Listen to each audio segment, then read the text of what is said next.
మొత్తం డిఐ చేయడానికి 2 మినిట్స్ పడితే ఇది ఒక క్వశ్చన్ చేయడానికి ఆ డిఐలోనే ఒక క్వశ్చన్ చేయడానికి 1 మినిట్ 44 సెకండ్ పట్టింది. సో ఎగ్జామ్లో ఇలాంటి క్వశ్చన్స్ లెంతీగా ఉన్నాయి. మీరు ఏం చేయండి అంటే, hi friends, welcome to my YouTube channel bang aspirant Telugu. I hope all are you doing good and preparing well for the upcoming exams. So today video is about my marks in IBPS PO prelims exam. So నా marks PO ప్రిలిమ్స్లో ఎలా వస్తున్నాయి, accuracy ఏంటి, ఏ సెక్షన్స్లో ఎన్ని marks వస్తున్నాయి, percentile ఏంటి అనేది వీడియోలో చూద్దాం. అండ్ ఆల్సో మార్క్ని ఎలా అనలైజ్ చేయాలో అది కూడా చూపిస్తా. సో వీడియో లాస్ట్ వరకు చూడండి. So let's get started.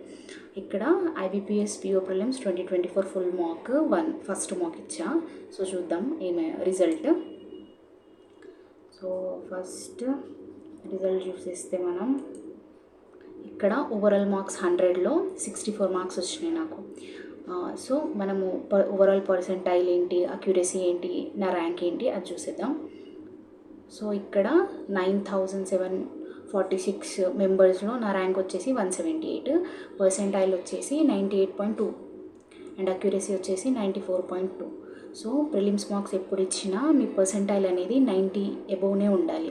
మీరు ఇంకా ప్రాక్టీస్ చేస్తూ దాన్ని 95 అబోవ్ తీసుకురావాలి. సో నా పర్సెంటైల్ 98.2 బాగానే ఉంది. అక్యురసీలో కొంచెం నేను వర్క్ చేయాలి. 94.2 అని ఇంత ఇంగ్లీష్ ఉన్నా కూడా ఒక 98 అక్యురసీ ఉండాలి, కానీ ఇక్కడ 94.2 ఉంది. సో నేను అక్యురసీ పైన వర్క్ చేయాలి. సో నెక్స్ట్ ఇప్పుడు మనం సెక్షనల్ వైజ్గా ఇప్పుడు ఓవరాల్గా చూసేసాం కదా, 178 ర్యాంక్ చూసేసాం, పర్సెంటైల్ చూసేసాం, అక్యురసీ చూసేసాం. ఇప్పుడు సెక్షన్ వైజ్గా చూద్దాం.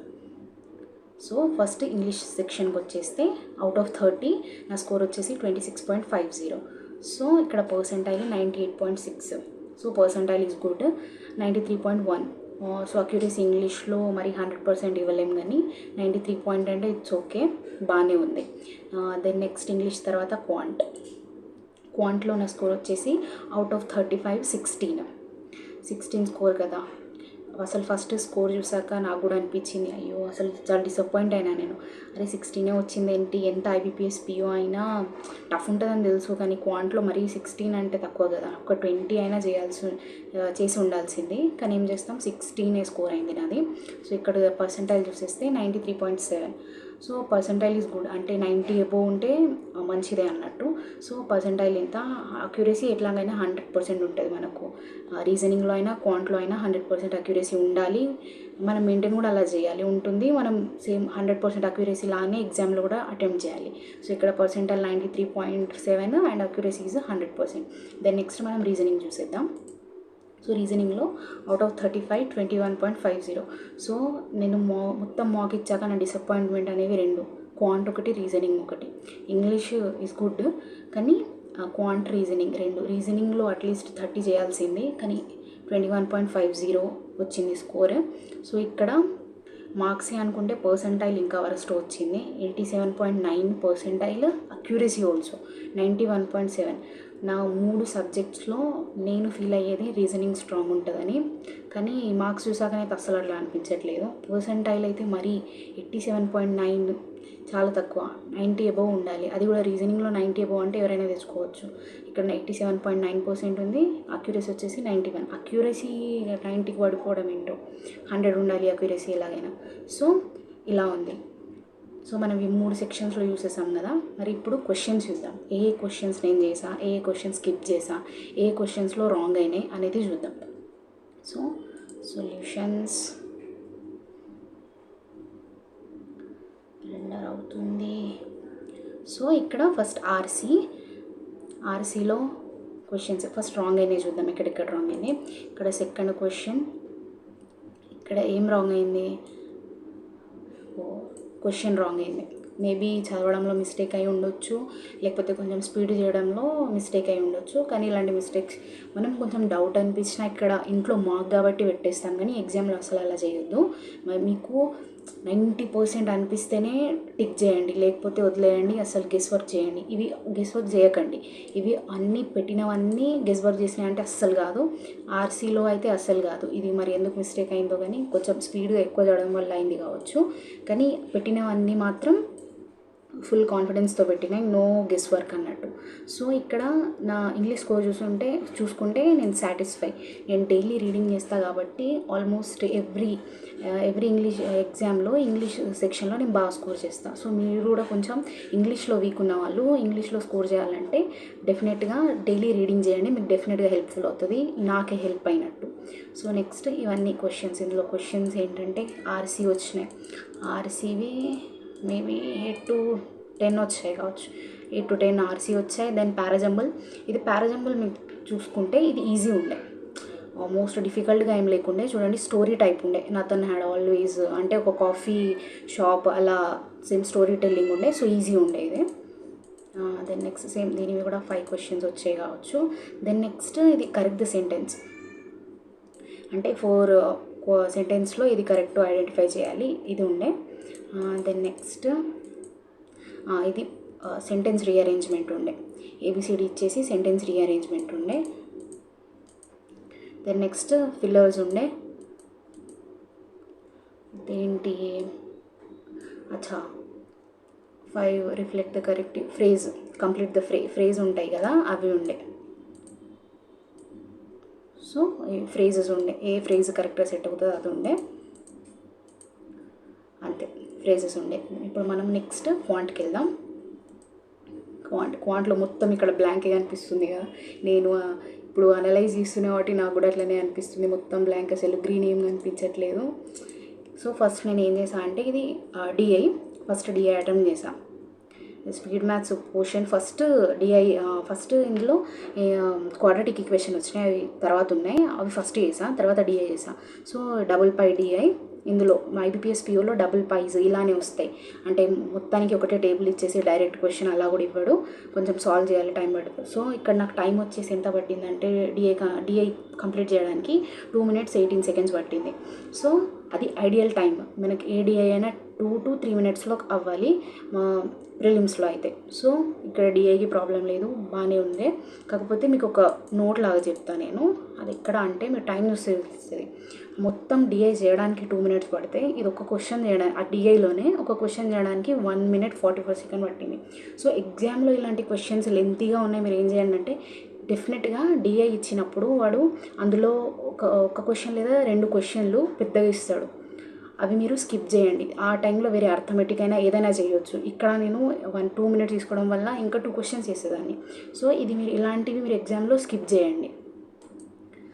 దెన్ నెక్స్ట్ సేమ్ ఇవి అయిపోయినాక ఏమొచ్చింది మనకు అర్థమెటిక్. అసలు అర్థమెటిక్ అటెంప్ట్ చేసే టైం కూడా లేకుండే నాకు, ఒక 1 minute మేబీ ఉండే కావచ్చు, అందులో ఏదో చేసా ఉండండి చూపిస్తా. దెన్ నెక్స్ట్ ఏమొచ్చాయి, ఇది డిఐ. ఈ అసలు మనము డిఐ 2 వస్తాయి కదా, అందులో చూస్ చేసుకోవడంలో కూడా వైజ్గా చూస్ చేసుకోవాలి. ఈ డిఐ చేయకుండా మేబీ నేను అర్థమెటిక్ చేస్తుంటే 20+ స్కోర్ చేసేదాన్ని కావచ్చు. ఇక్కడ మీరు డిఐ చూసుకుంటే వేరియబుల్స్ ఇచ్చేసి కొంచెం కాంప్లికేటెడ్గా ఉంది, కోడ్ చేయడానికి ఈజీగానే కోడ్ అయింది, కాకపోతే మీరు చూసుకోవచ్చు ఫస్ట్ డిఐలో నాకు 2 minutes పడితే ఇక్కడ 4 minutes పట్టింది, అంటే ఎక్స్ట్రా 2 minutes, 2 to 3 minutesలో చేయాల్సింది 4 minutes పట్టింది. ఇదంతా డీకోడ్ చేసినాక మళ్ళీ క్వశ్చన్స్ సాల్వ్ చేయడం. సో ఇక్కడ అప్పటికే చాలా టైం అయిందని ఒకటే క్వశ్చన్ అటెంప్ట్ చేశాను నేను. దెన్ నెక్స్ట్ మళ్ళీ కొంచెం తక్కువ లెంది ఉన్న క్వశ్చన్స్ని అటెంప్ట్ చేశాను ఇక్కడ. దెన్ నెక్స్ట్ ఇవి అటెంప్ట్ చేశాక దెన్ నెక్స్ట్ ఏమొచ్చాయి మనకు ఇక్కడ చూసుకుంటే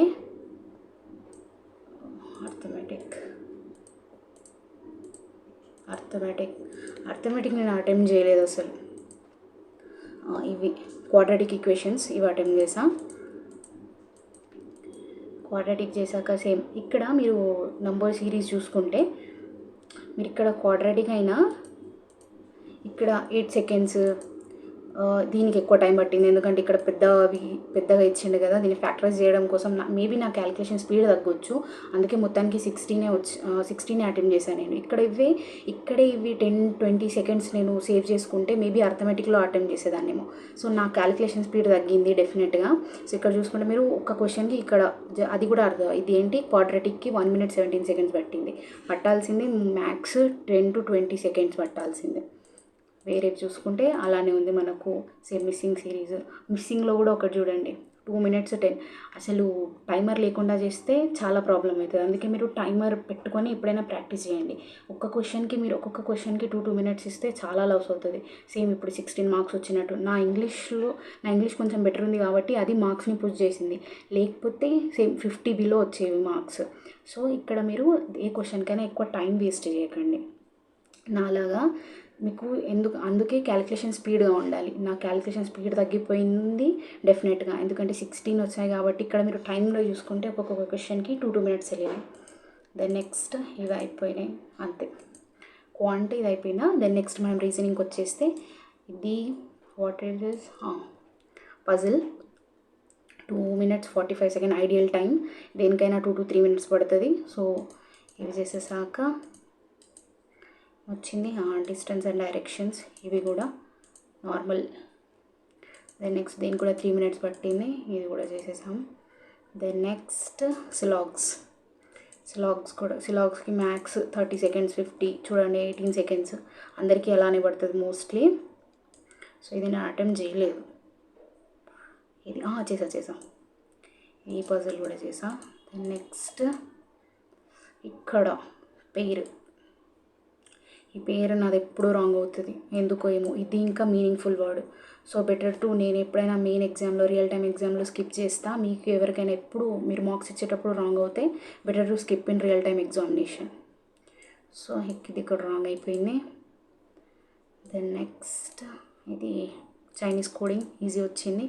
అసలు మెయిన్ చెప్పాలంటే ఇక్కడ నా రీజనింగ్లో తక్కువ అటెంప్ట్స్ కావడానికి ఇది రీజన్. ఇది నేను ఎక్కడ ఒక లైన్ మిస్ చేసా ఇక్కడ, ఏదంటే A sits to the right of U అనేది మిస్ చేసా. సో అది ఏం చేసా అంటే ఒకసారి లెఫ్ట్లో ఒకసారి రైట్లో తీసుకొని 2 to 3 లాగా అయిపోయినాయి నాకు. సో అక్కడ టైం ఎక్కువ వేస్ట్ అయింది. సో రీజనింగ్లో కూడా తక్కువ అటెంప్ట్స్ అయినాయి దీనివల్ల. సో మీరు ఎక్కడైనా పజిల్లో స్టక్ అయితే 1 minute తర్వాత ఒకవేళ స్టక్ అయినట్టు అనిపిస్తే అది వదిలేసి వేరే దానికి జంప్ అవ్వండి. లేకపోతే ఇప్పుడు నాకు మార్క్స్ వచ్చినాయి కదా రీజనింగ్లో 21 22 అలా వస్తాయి. మీరు IBPS POలో అట్లీస్ట్ 30 marks అయినా స్కోర్ చేయాలి. కొంచెం లెవెల్ పజిల్స్ ఎక్కువ ఇస్తాడు ఇక్కడ, మిస్లీనియస్ తక్కువ ఇస్తాడు కాబట్టి 30 గుడ్ స్కోర్ అనొచ్చు. కానీ మరీ 21 22 it's not a good score. So మీరు 30 స్కోర్ చేయడానికి ట్రై చేయండి మార్క్స్ ఇచ్చేటప్పుడు. దెన్ నెక్స్ట్ ఇదైతే అటెంప్టే చేయలేదు నేను, అది చేసేవరకు టైం అయిపోయింది. సో ఇది పేపర్లో జరిగింది. సో ఇప్పుడు మనము టెస్ట్ సమ్మరీకి వచ్చేస్తే సేమ్ ఇక్కడ 29 అటెంప్ట్ చేశాను నేను. అందులో 2 ఇన్కరెక్ట్ అయినా, ఒకటి నేను షూర్గా లేకపోతే అది బ్లీక్ది సినానిమో యాంటనిమో అడిగిండు. సో అది అటెంప్ట్ చేయలేదు, నాకు తెలియదు కాబట్టి అటెంప్ట్ చేయలేదు.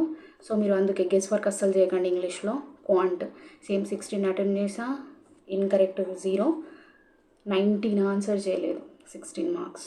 ఇక్కడ 35. సో ఇక్కడ నేను 24 అటెంప్ట్ చేసా, అందులో కూడా 2 రాంగ్, రీజనింగ్లో రాంగ్ అయినాయి చూడండి. అటెంప్ట్ చేసినవి 24, ఇంకా అందులో రాంగ్ అయినాయి. సో ఇక్కడ 22 marks, 2 incorrect, 11 not answer. So మనకు నెగిటివ్ మార్కింగ్ ఉంటుంది కదా, సో ఆ నెగిటివ్ మార్కింగ్ తీసేసి ఇవి నా మార్క్స్. సో ఇప్పుడు ఇలా ఇవి నా మార్క్స్. సో మొత్తానికి ఓవరాల్గా చూసుకుంటే పర్సంటైల్ ఈజ్ గుడ్ అనుకోవచ్చు. అక్యురసీ మీద డెఫినెట్గా వర్క్ చేయాలి. క్వాంట్లో మాత్రం డెఫినెట్గా స్పీడ్ పెంచుకోవాలి. నేను క్యాలిక్యులేషన్లో చాలా టైం పడుతుంది. ఒక్క క్వశ్చన్కి 2 minutes పోవడం కరెక్ట్ కాదు. ఇక్కడే ఇంట్లోనే 2 minutes పోతే ఇంకా అక్కడ రియల్ టైంలో మౌస్ కొంచెం స్లోగా పనిచేస్తుంది. ఇక్కడ మనము క్లిక్ చేసినంత స్పీడ్గా అక్కడ రియాక్ట్ అవ్వదు కదా. సో మీరు ఎప్పుడైనా ప్రాక్టీస్ చేసేటప్పుడు మీ పర్సంటైల్ని డెఫినెట్గా చూడండి. ఇక్కడ మార్క్స్ కన్నా మీరు ఇక్కడ ర్యాంక్ అండ్ పర్సంటైల్ చూడండి. ఇంతమందిలో మనం ఎక్కడ స్టాండ్ అవుతున్నాం అది చూడాలి. పర్సంటైల్ మీరు ప్రిలిమ్స్ కాబట్టి మాక్లో డెఫినెట్గా 90 అబౌవ్ తెచ్చుకోవడానికి ట్రై చేయండి. అక్యురసీ మీరు కన్ఫామ్గా అక్యురసీ మెయింటైన్ చేయండి. ఎందుకంటే బ్యాంక్ ఎగ్జామ్లో సేమ్ ఒక్క షిఫ్ట్లో జరగదు కదా, 2 daysలో జరుగుతుంది. 4 shifts ఉంటాయి కాబట్టి డెఫినెట్గా నార్మలైజ్ అవుతుంది. నార్మలైజ్ అయినప్పుడు మీ అక్యురసీ కరెక్ట్గా ఉంటే మీ ఒకవేళ పేపర్ టఫ్గా వచ్చి మీ అటెంప్ట్స్ అనేవి తగ్గినా మీ అక్యురసీ వల్ల మీ మార్క్స్ పెరుగుతాయి. సో మీరు గెస్ వర్క్ చేయడానికి అసలు ట్రై చేయకండి. ఇంగ్లీష్లో రీజనింగ్లో క్వాంట్లో ఎలాగో చేయరు, కానీ ఇంగ్లీష్లో గెస్ వర్క్ అస్సలు చేయకండి. సో అక్యురసీ మెయింటైన్ చేయండి. సో మీరు ఇస్తున్న ఐబీపీఎస్ పిఓ ప్రిలిమ్స్లో మీ మార్క్స్ ఎన్ని వస్తున్నాయి, మీ ర్యాంక్ ఏమొస్తుంది, పర్సెంటైల్ ఎంత వస్తుంది, అక్యూరసీ ఎంత వస్తుంది, సో మీరు డెఫినెట్గా కామెంట్ చేయండి. So that's it for the video. మీకు ఈ వీడియో హెల్ప్ఫుల్గా అనిపించినట్లయితే, మీరు నాకు ఏమైనా సజెషన్స్ ఇవ్వాలనుకున్నా, మీకు ఏ టాపిక్ పైన వీడియో కావాలనుకున్నా, do let me know in the comment section and subscribe to my YouTube channel banking aspirant Telugu. I hope you love this video. See you in the next video. Bye bye.